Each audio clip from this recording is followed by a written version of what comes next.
Good evening, friends. I'm Stephen Benoon and with Yana Benoon, and I got a special guest today here on Israeli News Live. And so I'm going to turn it over to Yana to do the introduction on this.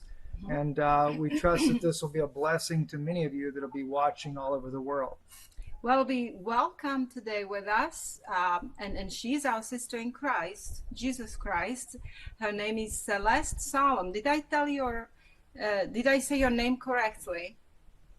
I have accent, Yes. and sometimes it's difficult for me with names, so I apologize if I didn't. Well, Celeste, would you be so kind and introduce yourself a little bit to our audience, and then tell us a little bit about your credentials? Okay, so basically, I am a sister in Jesus Christ, and I became a believer at 5 years old. My family was Jewish, and of course, that made all sorts of interesting situations in my life.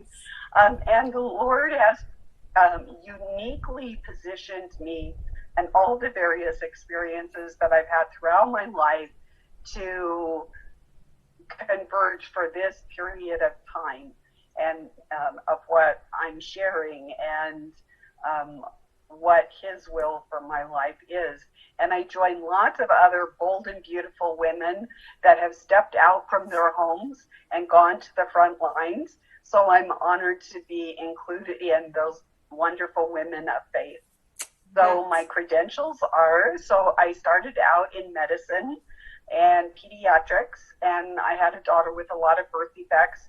So I went to dentistry just so I wasn't doing the same old thing all the time, because that can get pretty intense. She had life threatening, like she's one of the first babies to survive open heart surgery. And then I went to environmental medicine and was introduced and mentored by Dr. Philip Branheim on natural solutions instead of the pharmaceutical industry. And from there, I took this wild and crazy step at the urging of the Lord. He said to do this.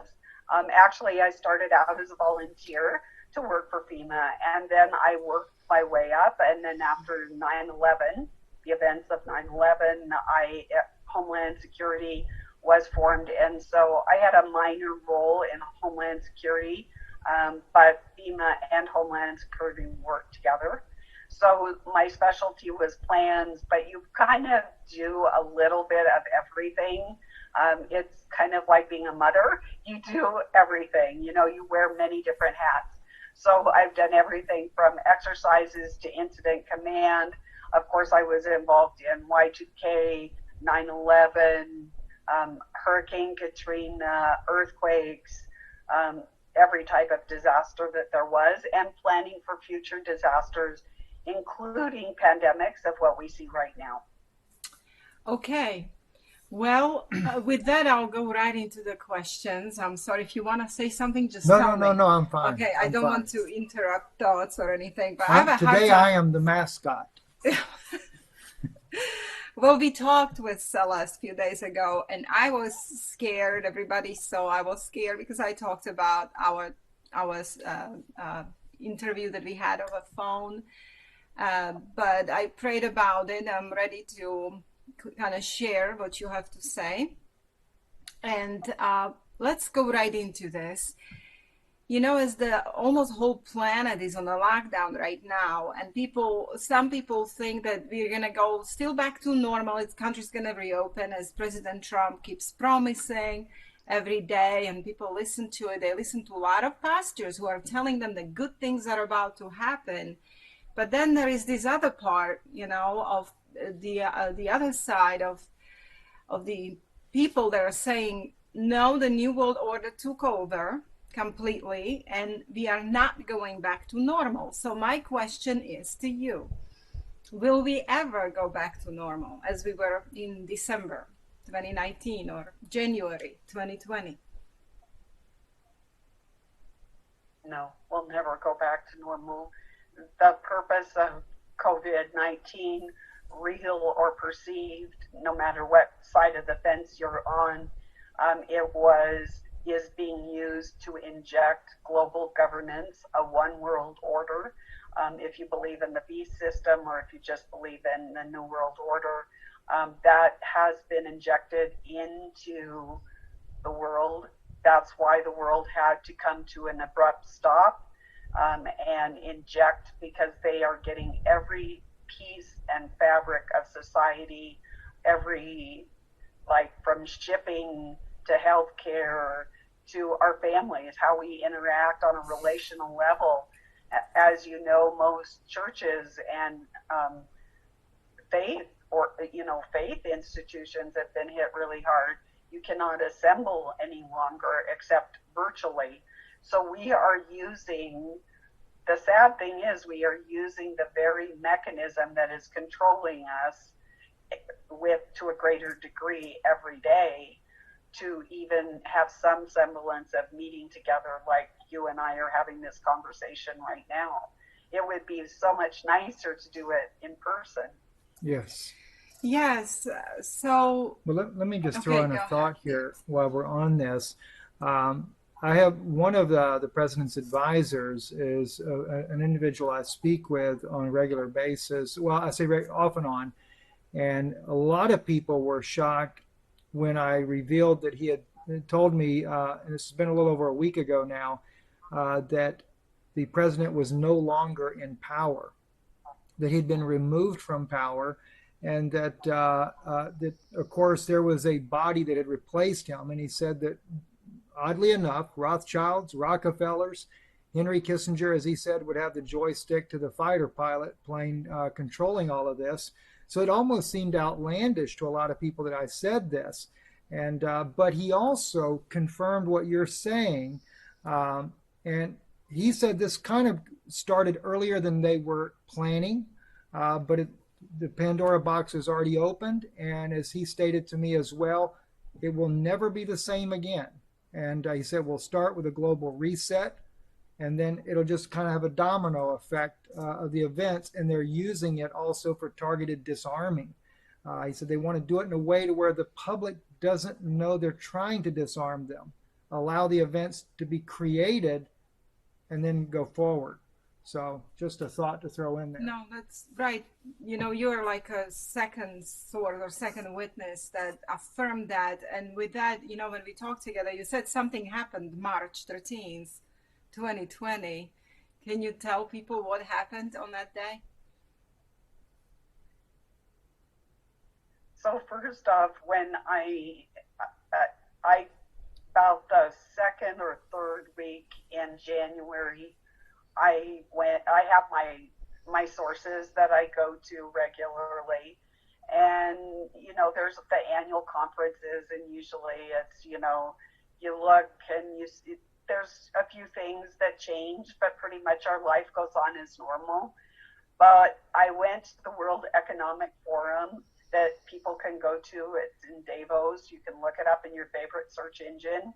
And what I saw horrified me, because me especially, dealing in plans, I saw that all the layers of plans that I was involved in coming to fruition, and they were being animated.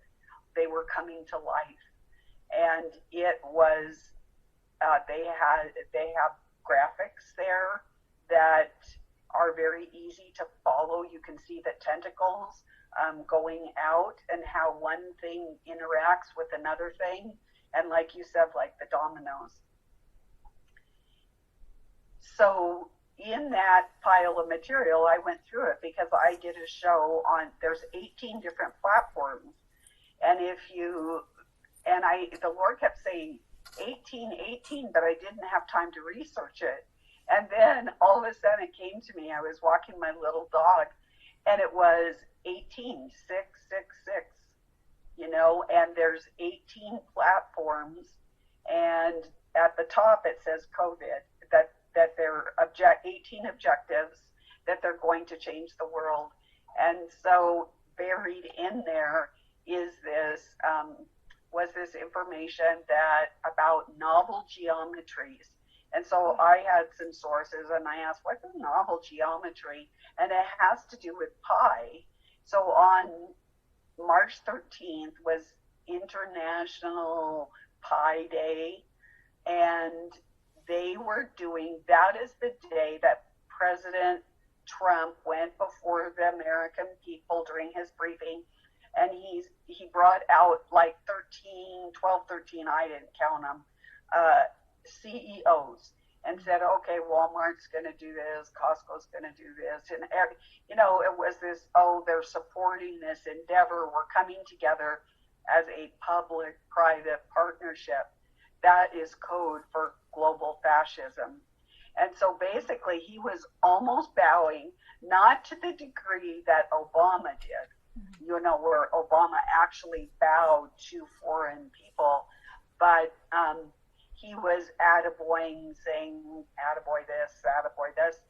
And I realized at the time that there was, it was something in the heavenlies as well as underneath the earth and in hell, basically.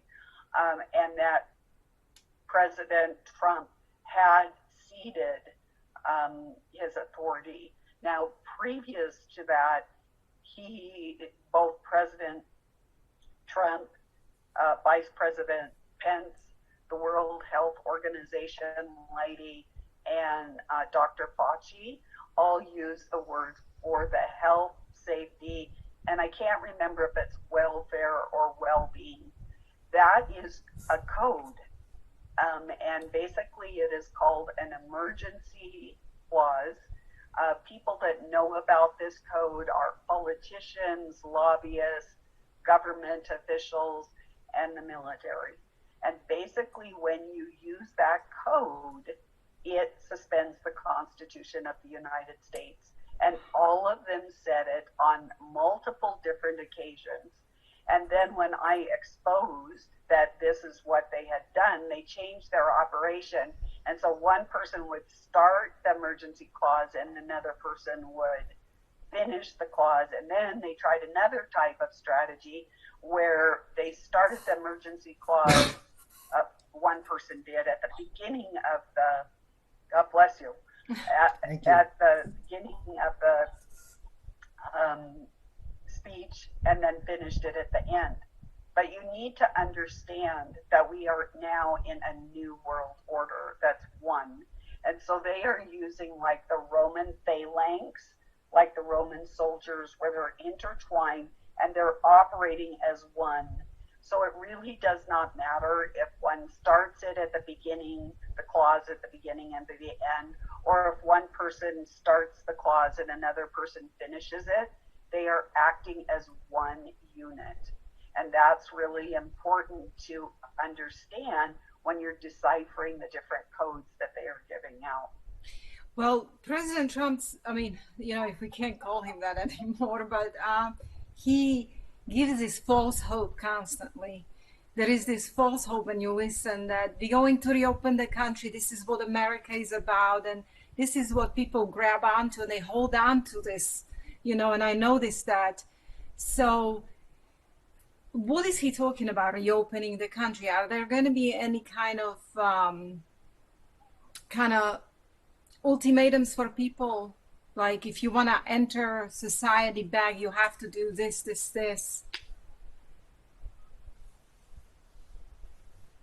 Yeah, so there's a 3-point plan that we will all, every man, woman, and child will have to comply with, not only in America, but around the world. And that is every person will have to be tested for COVID. And actually what it is a big DNA harvesting. They want all of our DNA in the big supercomputers, the quantum computers. And they do run those, our DNA through the FBI crime lab. And also there's a crime database. I can't remember it. It's pretty close to the COVID initials, but I can't remember it right off the top of my head. And then also pre-crime. And then I saw like a week or maybe 10 days ago, some articles that said, well, since we have the blood anyway, we're searching ancestries. So we're going into your blood work and we are extracting all the information about your whole family tree and putting it in these big giant supercomputers. for the good, benevolent purpose